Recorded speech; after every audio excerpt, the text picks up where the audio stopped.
Hello students, I am Priya from BITM institute. आज मैं आपको पढ़ाने वाली हूँ fundamental of management and principle of management for BBA first semester and BCA first semester के लिए सब्जेक्ट है। ये टॉपिक है मीनिंग ऑफ मैनेजमेंट। मैनेजमेंट क्या होता है, आज हम पढ़ने वाले हैं मैनेजमेंट का meaning. Management means many things to many people. Management का मतलब होता है कि बहुत सारे हमारे पास वर्क होते हैं, बहुत सारी चीज़ें होती हैं जिसमें हम वर्क करते हैं टू मैनी पीपल, बहुत लोगों के द्वारा। यानी कि हम बहुत सारे चीज़ों को या बहुत सारे काम को हम किस तरीके से बहुत सारे लोगों से करवा सकते हैं। Management is the art of getting things done through people. Management एक ऐसी कला है जिससे हम दूसरों से काम करवा सकते हैं। मैनेजमेंट का मतलब होता है प्रबंधन करना, मतलब किसी भी तरीके से हम अपने कामों को किस तरीके से मैनेज करते हैं। अब वो मैनेज करने की जो हमारी कला होती है वही हमारी मैनेजमेंट होती है। मतलब हमारे पास बहुत सारे वर्क होते हैं, काम को करने हम बहुत सारे वर्क होते हैं। अब उन वर्क को अगर हम खुद अकेला कोई व्यक्ति नहीं कर सकता है, तो उन्हीं कामों को हम दूसरे व्यक्ति से जिस तरीके से भी करवाते हैं, वो काम करवाने की जो कला होती है वही मैनेजमेंट होती है। It is the process of planning. Management एक ऐसी प्रक्रिया है जिसमें किसी भी काम को करने से पहले उसके बारे में प्लानिंग की जाए, ऑर्गेनाइजिंग की जाए, staffing, directing and controlling. In 5 step से हम जिस तरीके से अपने वर्क को संभालते हैं, जिस तरीके से अपने वर्क का प्रबंधन करते हैं, वही हमारा मैनेजमेंट होता है। ये प्रोसेस की ये जो 5 स्टेप मैंने अभी बताए आपको, planning, organising, staffing, directing and controlling, ये आप नेक्स्ट आगे पढ़ने वाले हैं, ये 5 स्टेप का मीनिंग। तो इन 5 स्टेप को फॉलो करना ही मैनेजमेंट होता है, with the aim of achieving goals in efficient and effective manner. हम इन 5 स्टेप को यूज़ करते हैं ताकि हमारा जो वर्क है वो इफ़िशिएंटली वर्क हमारा कंप्लीट हो जाए, इफ़ेक्टिव भी हो और हम जल्दी से अपने गोल्स को अचीव कर लें। तो मैनेजमेंट का मीनिंग क्लियर हुआ। मैनेजमेंट का मतलब होता है अपने काम को संभालना। उस काम को संभालने के लिए हम जिस भी तरीके से या जो भी हम कला यूज़ करते हैं या जिस भी तरीके से अपने काम को मैनेज करते हैं वही मैनेजमेंट होता है। अब मैनेजमेंट के ऑब्जेक्टिव क्या है, इम्पोर्टेंस क्या है, अगर हम अपने काम को करने से पहले उसके बारे में सोचते हैं, समझते हैं या उसके बारे में प्लानिंग कर रहे हैं, तो उसका कुछ ना कुछ हमारा इम्पोर्टेंस और ऑब्जेक्टिव भी होगा। तो वो ऑब्जेक्टिव हम पढ़ते हैं। फर्स्ट ऑब्जेक्टिव है help in achieving group goals. Management क्या करता है कि हमारे काम को इफ़ेक्टिव बनाता है, हमारे काम के अंदर इफ़िशिएंसी लेके आता है। तो help in achieving group goals, management से ही हम अपने गोल्स को अचीव कर सकते हैं, जल्दी से अपने ऑब्जेक्टिव को अचीव कर सकते हैं। क्योंकि जब सभी वर्क को हम सही तरीके से मैनेज करेंगे, वो काम टाइम पर पूरा होगा, समय से पूरा होगा और उसके अंदर इफ़िशिएंसी आएगी और प्रोडक्टिविटी ज़्यादा होगी, जिससे हमारा जो उद्देश्य है वो हम जल्दी से अचीव कर सकते हैं। नेक्स्ट है हमारा रिड्यूस कॉस्ट।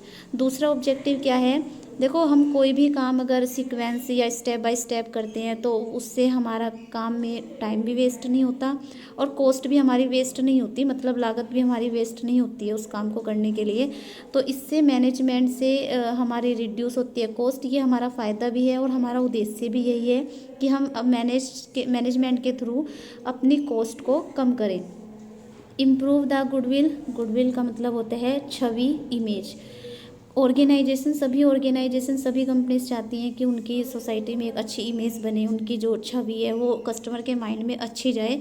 तो मैनेजमेंट से ही हमारे ऑर्गेनाइजेशन की जो गुडविल है वो इम्प्रूव होती है। मैनेजमेंट से ही हमारी गुडविल इम्प्रूव होगी, इमेज अच्छी बनेगी। क्योंकि एक ऑर्गेनाइजेशन के अंदर बहुत सारी एक्टिविटीज़, बहुत सारे फंक्शन होते हैं जिसको करने होती है और वही मैनेजमेंट प्रोडक्टिविटी में भी दिखता है। वही मैनेजमेंट से कॉस्ट भी रिड्यूस होती है, प्रोडक्टिविटी इंक्रीज़ होती है और एम्प्लॉयज़ का जो मोरल है वो भी डेवलप होता है, कि जिससे सीधा इफेक्ट पड़ता है गुडविल पर। नेक्स्ट है ऑप्टिमम यूटिलाइजेशन ऑफ, ये पॉइंट थोड़ा सा छिप गया है, इसका मैं बता देती हूँ। ऑप्टिमम यूटिलाइजेशन ऑफ रिसोर्सेज, सही तरीके से कम रिसोर्सेज का उपयोग करना। इसका मतलब होता है कम से कम रिसोर्सेज का उपयोग करना। अगर हम अपने काम को इन 5 स्टेप से फॉलो करते हैं, हम किसी भी वर्क को इन 5 स्टेप से फॉलो करते हैं, उसके बारे में प्लानिंग करते हैं, ऑर्गेनाइजिंग करते हैं, वर्क को डिवाइड करके काम करते हैं, फिर उसका निरीक्षण भी करते हैं, मार्गदर्शन भी करते हैं, तो इससे हमारा जो रिसोर्सेज है वो कम से कम यूज़ होता है। नेक्स्ट है हार्मनी इन ग्रुप, इसका मतलब होता है कि आपस में कोऑर्डिनेशन बना रहता है, मिलजुल कर काम करना। मैनेजमेंट बेटर होगा तो सभी आपस में वर्क भी कोऑर्डिनेशन में करेंगे। तो ये हमारे ऑब्जेक्टिव भी हैं और इम्पोर्टेंस भी है मैनेजमेंट के। आई होप आपको समझ में आया होगा। नेक्स्ट हम चलते हैं इन 5 स्टेप के पास। स्टेप और प्रोसेस ऑफ मैनेजमेंट, ये 5 स्टेप हैं हमारे मैनेजमेंट के, प्रोसेस ऑफ मैनेजमेंट की जो प्रक्रिया है वो इन 5 स्टेप पे ही डिपेंड करती है। सबसे पहला है हमारा प्लानिंग। देखो ये सीक्वेंस में ही चलते हैं, सीक्वेंस इनका हम चेंज नहीं कर सकते। सबसे पहला है हमारा प्लानिंग। प्लानिंग सबको पता ही होता है क्या होता है। हर एक व्यक्ति अपने डेली रूटीन में हर एक वर्क के लिए प्लानिंग करता ही है और सभी की लाइफ में होता है, हर फील्ड में प्लानिंग की जाती है। प्लानिंग का मतलब होता है योजना बनाना, to make the plan before doing any work. हम किसी भी काम को करने से पहले उसके बारे में जो हम सोचते हैं, समझते हैं, योजना बनाते हैं, वही प्लानिंग होता है। प्लानिंग करने के बाद नेक्स्ट हमारा जो स्टेप होगा वो होगा ऑर्गेनाइजिंग। हमने ऊपर वाले स्टेप में जो प्लान बनाया है उसके अकॉर्डिंग जो हमें रिसोर्सेज कलेक्ट करनी है, इसका मतलब होता है संगठन करना। मतलब जो रिसोर्सेज हमें कलेक्ट करनी है, जो भी हमें संसाधन चाहिए, सेकंड स्टेप में हम उन रिसोर्सेज को कलेक्ट करेंगे, उनका संगठन करेंगे। इसके बाद जो थर्ड स्टेप हमारा है वो है स्टाफिंग का मतलब होता है वर्क को डिवाइड कर देना। फिर हमारे पास सेकंड स्टेप के बाद हम अपने वर्क को, अपने टास्क को बहुत सारे लोगों में, एम्प्लॉयज़ में डिवाइड कर देंगे। सभी एम्प्लॉयज़ को, सभी व्यक्ति को एक एक वर्क दे दिया जाएगा। ये एक तरीके से डिवीज़न ऑफ वर्क है जो थर्ड स्टेप में किया जाता है। यहाँ पे डिवीज़न ऑफ वर्क हो जाएगा। नेक्स्ट फोर्थ स्टेप है हमारा डायरेक्टिंग का मतलब होता है मार्गदर्शन देना। फोर्थ स्टेप में जो वर्क डिवाइड हमने किया है, सभी एम्प्लॉयज़ को सही तरीके से मार्गदर्शन दे करके उनका काम करवाना, मार्गदर्शन देना। प्रॉपर मार्गदर्शन होगा, डायरेक्शन होगा तो ही सही तरीके से काम हो पाएगा बिना किसी प्रॉब्लम के।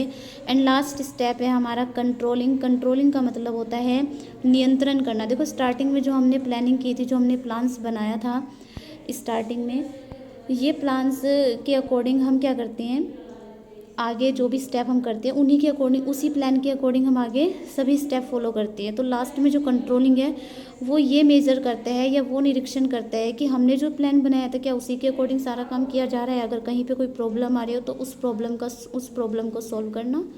तो ये कंट्रोलिंग का मतलब है अपने काम को, जो भी प्लान हमने बनाया हुआ है, जिस भी तरीके से हम मैनेज कर रहे हैं वो